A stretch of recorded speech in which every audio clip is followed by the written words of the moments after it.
Welcome back, Raider Nation and my champions. This is Eric from CSN, and today is Raider Rumor Mill Sunday.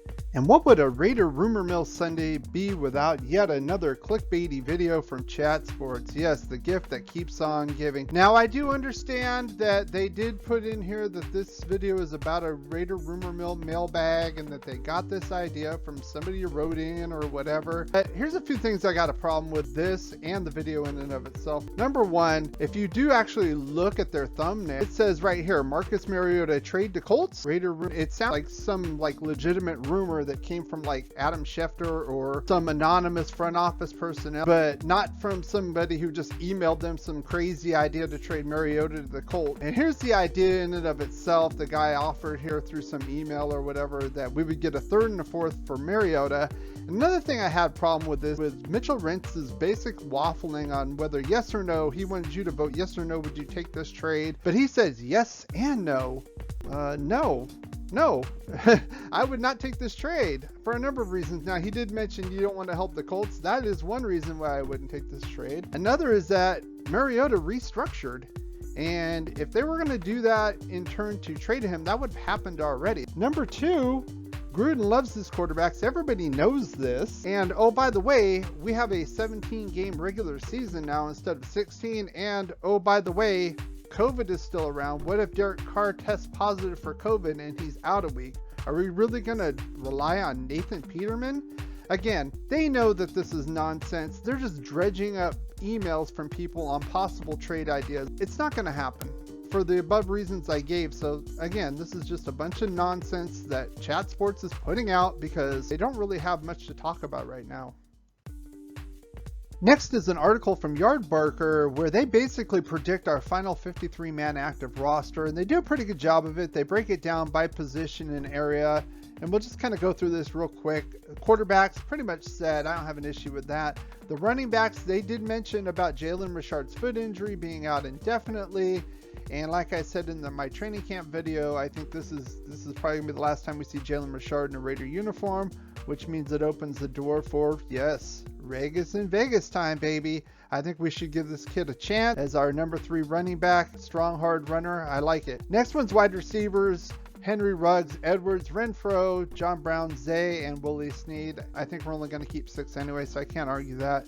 Tight ends, pretty much set, especially with Jason Witten gone. No issue there. And then the offensive line, the one thing that somebody could question, I don't, is having Jared Jones-Smith make the team over Brandon Parker. Now, overall, I love this. I mean, I've talked about Brandon Parker being a turnstile. Goodbye. I've had enough of him. And another thing I like about this one is this last sentence here about the wide receivers. It says, worth mentioning, Ruggs should improve tremendously in year 2, but look for Bryan Edwards, if he can stay healthy, to become a real star here. And I've been saying that for a while. He's going to be the wide receiver 1 in 2022. Book it, baby. As far as the defensive side, they broke down, they said we're going to be keeping 10 defensive linemen, including Solomon Thomas and Darius Philon. As far as linebackers go, they're assuming we're going to be signing KJ Wright. That hasn't happened yet, but we're going to keep the big 3. Also, Tanner Muse and Divine Diablo is going to start on the PUP list, according to them. The secondary, not much change here. Nothing really surprising to me, to be honest, and especially with the safeties. They did mention that Dalvin Levitt will be released. And it doesn't really surprise me since we grabbed 2 free safeties in the draft. We have Jonathan Abram, a first-round pick, at strong safety, and then we brought back Carl Joseph, another former first-round pick. So, of course, he would be the odd man out. But I do have a few issues with some of these. I'm going to go through these real quick. Number one, I don't think we're going to be keeping Thomas and Philon here. I'm thinking Quentin Jefferson's going to be starting. Coons, of course, will be on the other line as a pass rusher. But it's hard for me to see us keeping both of these guys here.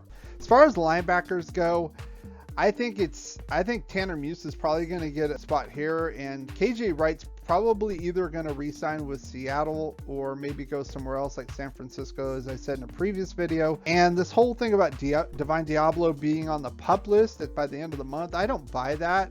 John Gruden said at the beginning of camp that Diablo would be out 2 weeks, so we got 1 more week to see him back here. So I know the jury's still out on him, but I think he'll be here and he'll be on the active roster, which means probably taking the place of one of these guys. Now, as far as corners, the only question I would have really here was with Isaiah Johnson. I think he's a good outside corner. A shame to cut him if you're going to keep Amik Robertson and then save a place for Nevin Lawson once he comes back from his 1-game suspension. There's really no room for him, unfortunately.